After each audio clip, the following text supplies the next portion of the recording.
NRI media நேயர்கள் அனைவருக்கும் இன்றைக்கு நம்மளோட கலந்து கொள்ள திருச்சி வேலுசாமி அவர்கள் இன்றைக்கி நம்மளோட கலந்து கொள்கிறார். மேலும் இவர்கள் வந்து பார்த்திங்கன்னா காமராஜர் அவருடைய காலகட்டத்திலும் மேலும் கக்கன் அவர்கள் காலகட்டத்திலும் பல தலைவர்களோடும் பயணித்திருக்கிறார். மேலும் இவர்கள் பேச்சாளராகவும் பிரபலமாக அறியப்படும் ஒரு நபராக இருக்கிறார். வணக்கம் ஐயா. வணக்கம் ஐயா. இப்போ இருக்கக்கூடிய அரசியல் சூழ்நிலைகளில் தமிழ்நாட்டிலும் இல்லாமல் இந்தியா முழுவதும் காங்கிரஸோடைய செயல்பாடுகள் எப்படி இருக்குது? மேலும் வந்து பிஜேபி அவர்கள் வந்து பார்த்திங்கன்னா காங்கிரஸ் இல்லாத ஒரு நாடை நாங்கள் வந்து பண்ணி காட்டுவோம் அப்படின்னு, காங்கிரஸே வந்து இந்த நாட்டில் இருக்காது அப்படின்ற அளவுக்கு வந்து சொல்கிற அளவுக்கு இருக்கிறாங்க. நீங்கள் அதை பற்றி என்ன நினைக்கிறீங்க? அதான் ஆசைகள் பிச்சைக்காரன் ஆசைப்பட்ட மாதிரி காங்கிரஸ் இல்லாத நாடுன்னு சொல்கிறாங்க. மோடி அவர்களுக்கு பாவம் புரியல. காங்கிரஸ் என்கின்ற ஒரு கட்சி இல்லை என்றால் இந்தியா என்கின்ற ஒரு நாடே இல்லை. இப்போதும் காங்கிரஸ் இல்லாத ஒரு நாடு ஒன்று வருமானால் இந்தியா ஒரு நாடாக இருக்காது, 9-10 நாடுகளாக வந்து சிதறந்து போயிடும். இந்தியா என்கின்ற பல்வேறு மலர்களை,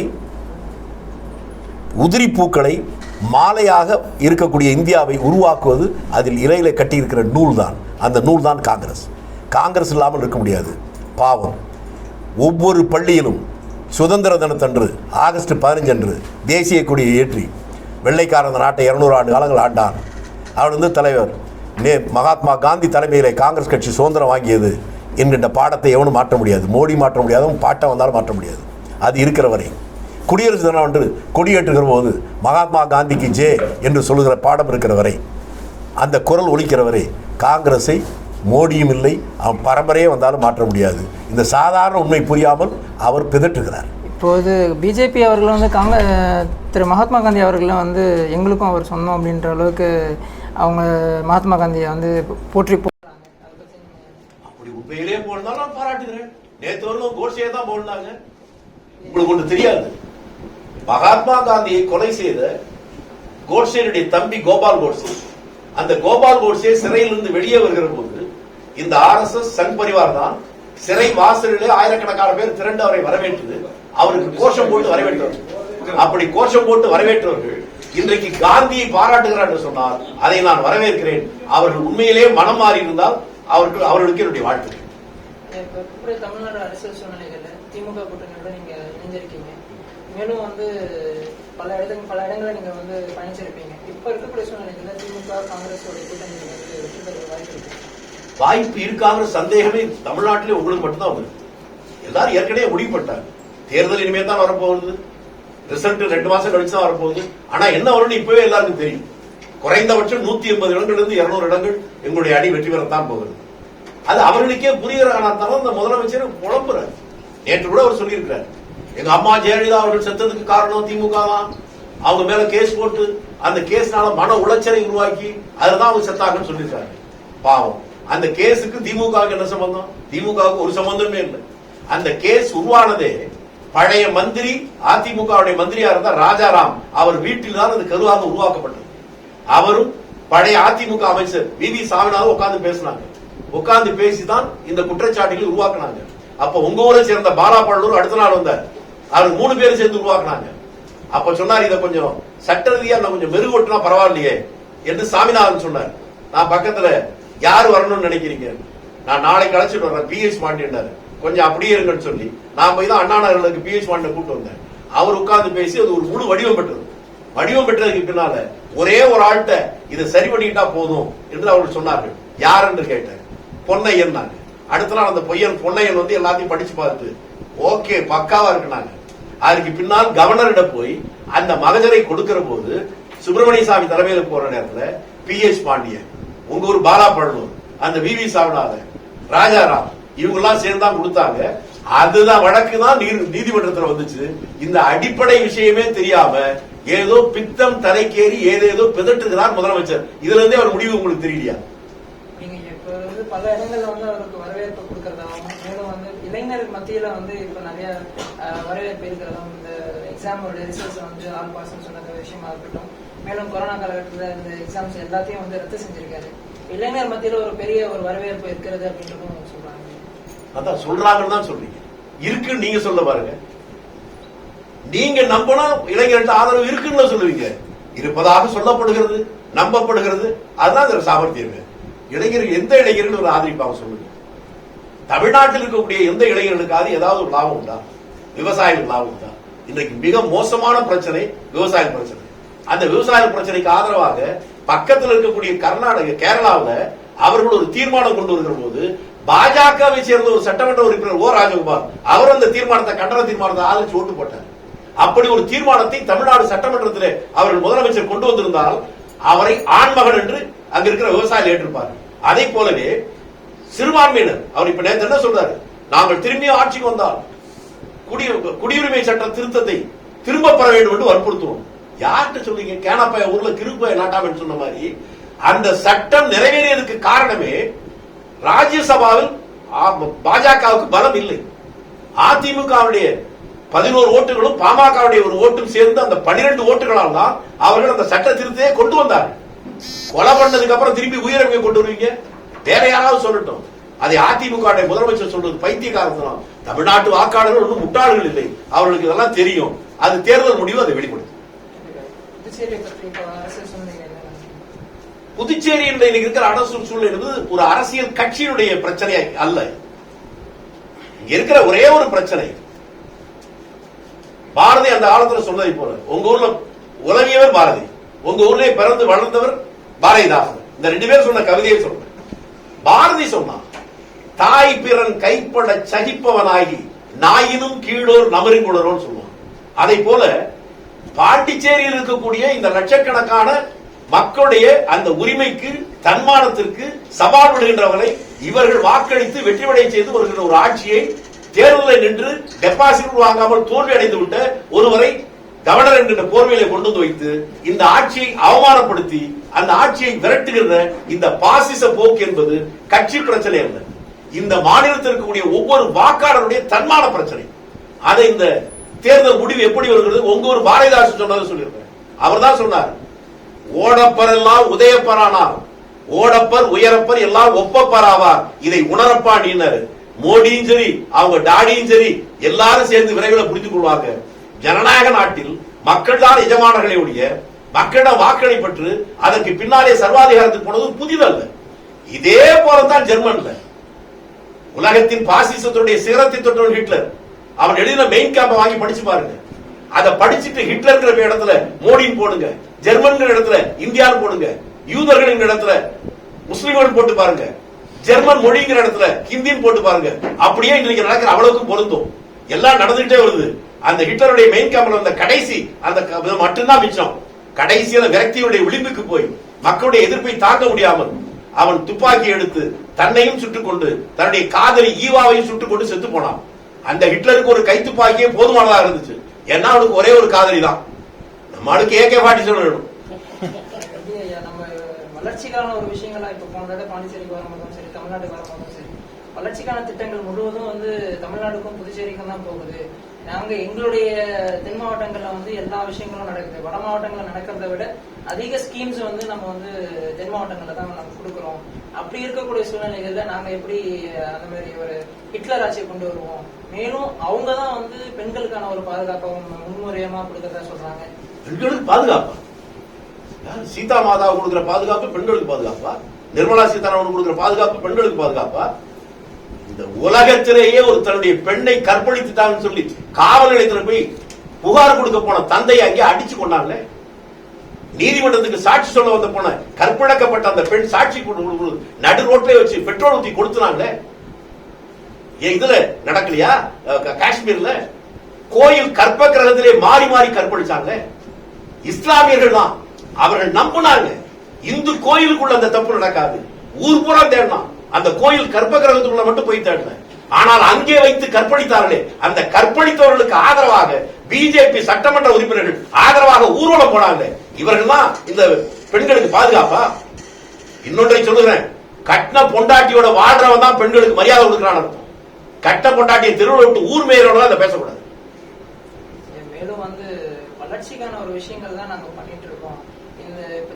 திரு நிர்மலா சீதாராமன் அவர்கள் கூறும்போது விலையேற்றம்ன்றது எங்களுடைய கையில கிடையாது. டீசல் விலையோ இல்லைன்னா பெட்ரோல் விலையோ இல்லைன்னா கேஸ் விலையோ அது எங்களுடைய கையில கிடையாது. மேலும் அது ஒரு தனியார் நிறுவனங்களோட கையில இருக்கு அப்படின்றதையும் சொல்றாங்க. அப்ப மக்கள் யார்கிட்ட போன? ஈராக்ல போய் போராடணுமா? ஈராக்ல போய் போராடணுமா? அரசாங்கம் எதுவோ அதுதான் கேட்பாங்க. நான் திருப்பி நிர்மலா மாமி கிட்ட கேட்கிறேன், வெறும் பெட்ரோல் 60 ரூபாய்க்கு வித்த போது நாடு முழுக்க நீங்க போராடினீங்க.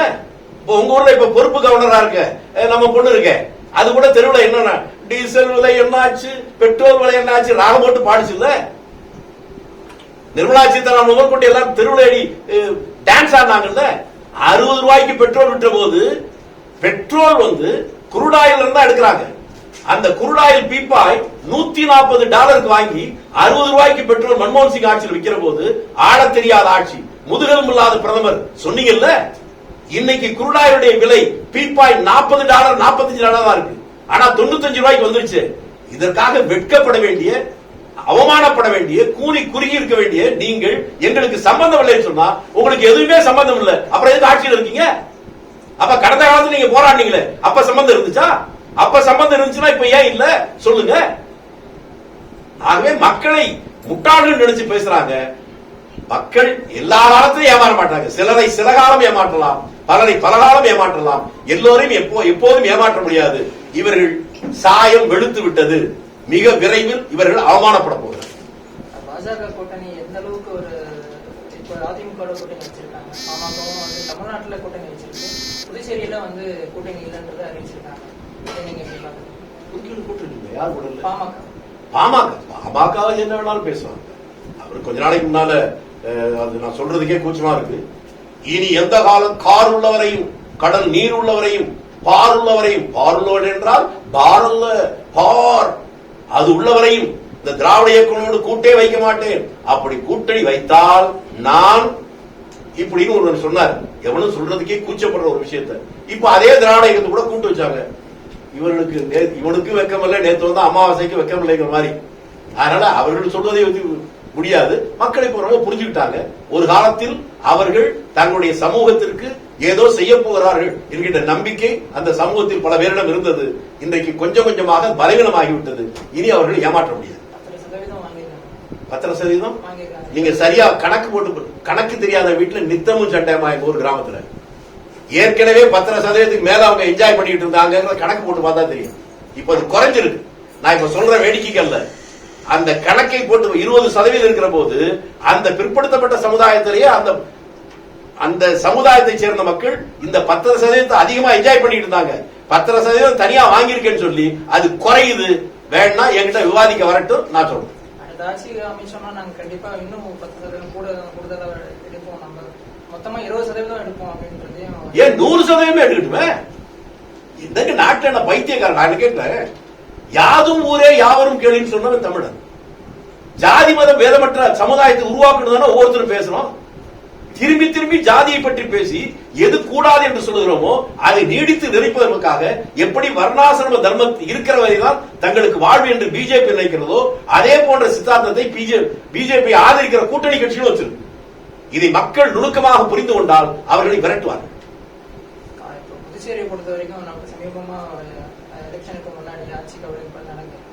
மேலும் பல எம்எல்ஏக்கள் காங்கிரஸ்ல இருந்து பிஜேபி போயிட்டு இணைஞ்சாங்க.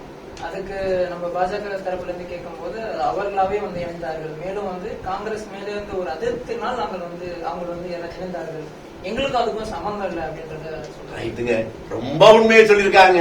முந்தா நாள் தான் பஞ்சாப்ல 3 பாஜக எம்எல்ஏ அவங்களே காங்கிரஸ் இணைஞ்சிட்டாங்க. இப்ப காங்கிரஸ் முடிச்சு போச்சுங்க.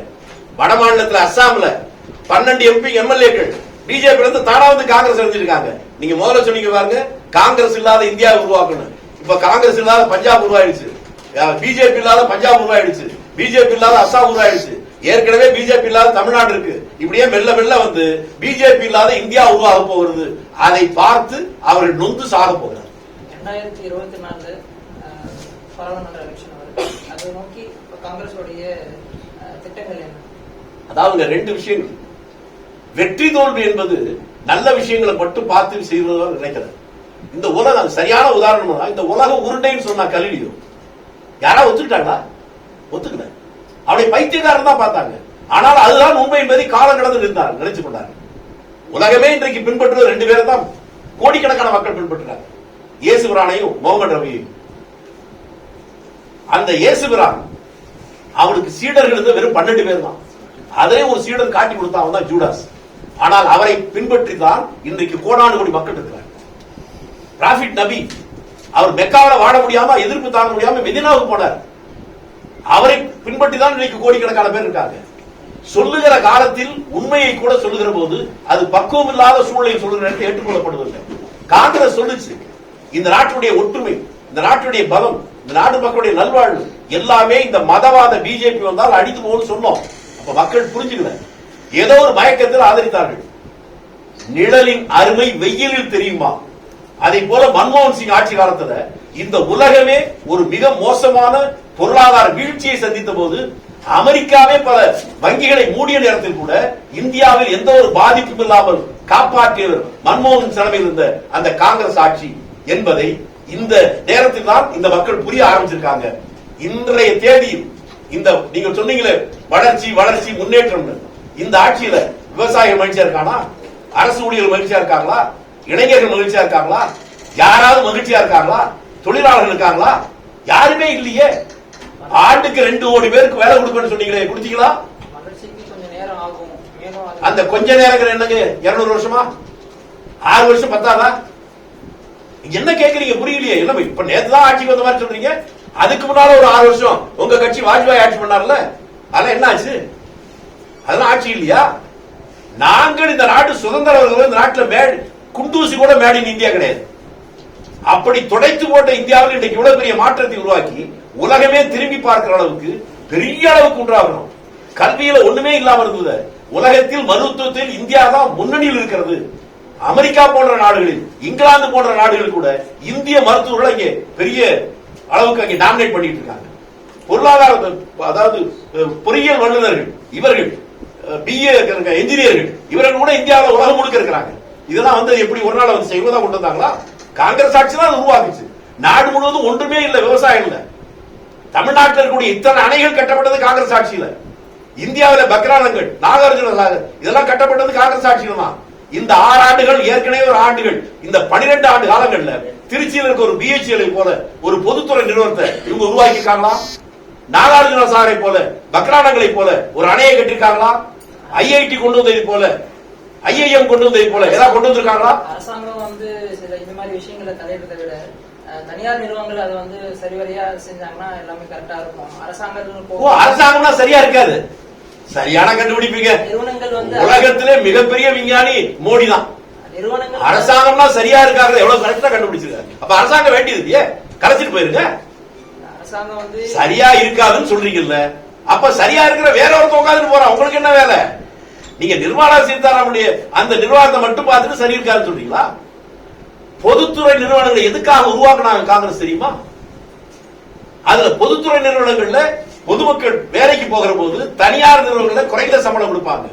அந்த பொதுத்துறை நிறுவனங்களில் இருக்கிற ஒருவர் வேலை செய்தால் அந்த ஒரு குடும்பத்திற்கு ஒரு பாதுகாப்பு என்கின்ற அடிப்படையில் தான் பொதுத்துறை நிறுவனங்களை கொண்டு வந்தாங்க. வெறும் 350 கோடி ரூபாயில உருவாக்கப்பட்ட எல்ஐசி இன்றைக்கு பல லட்சம் கோடிகள் உருவாக்கி இருக்கு. அதை தனியாருக்கு விற்க போறீங்க. இதே நீங்க கோபாலின்னு சொன்ன நம்ம லல்லு யாதவ், அவர் ரயில்வேல லாபத்தை கொண்டு வந்தாரா? இன்னைக்கு அதே தனியாருக்கு விற்கிறீங்க.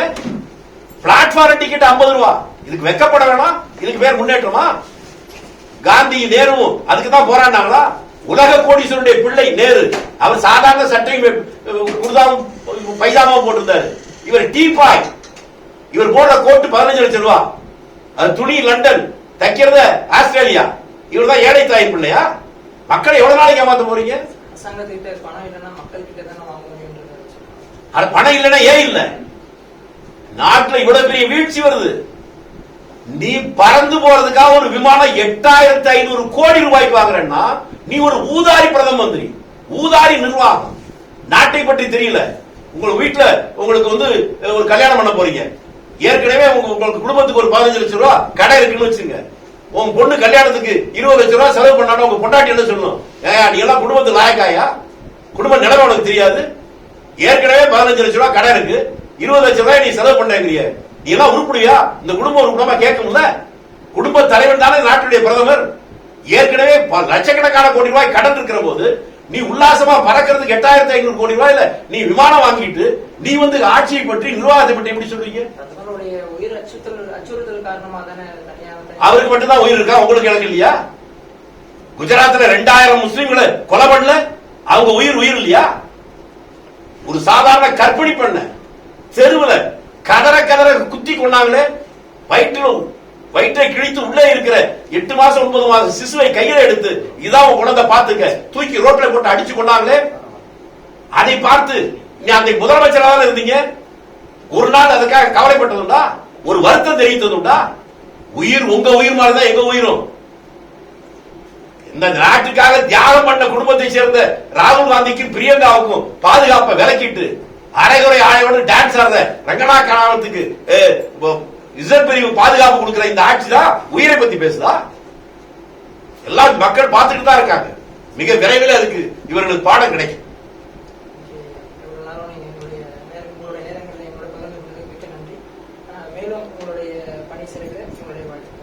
இந்த வித்தியாசமான ஒரு சூழலில் தேசிய அரசியலோடு பாண்டிச்சேரி அரசியலும் சேர்த்து என்னுடைய கருத்துக்களை பகிர்ந்து கொள்வதற்கு ஒரு வாய்ப்பளித்த உங்கள் நிறுவனத்திற்கும் உங்களுக்கும் என்னுடைய நெஞ்சார்ந்த நன்றி. மேலும் செய்திகளை தெரிந்து கொள்ள NRI மீடியாவை சப்ஸ்கிரைப் பண்ணுங்க, லைக் பண்ணுங்க, ஷேர் பண்ணுங்க, கமெண்ட் பண்ணுங்க, மறக்காம பெல் ஐக்கானை பிரஸ் பண்ணுங்க.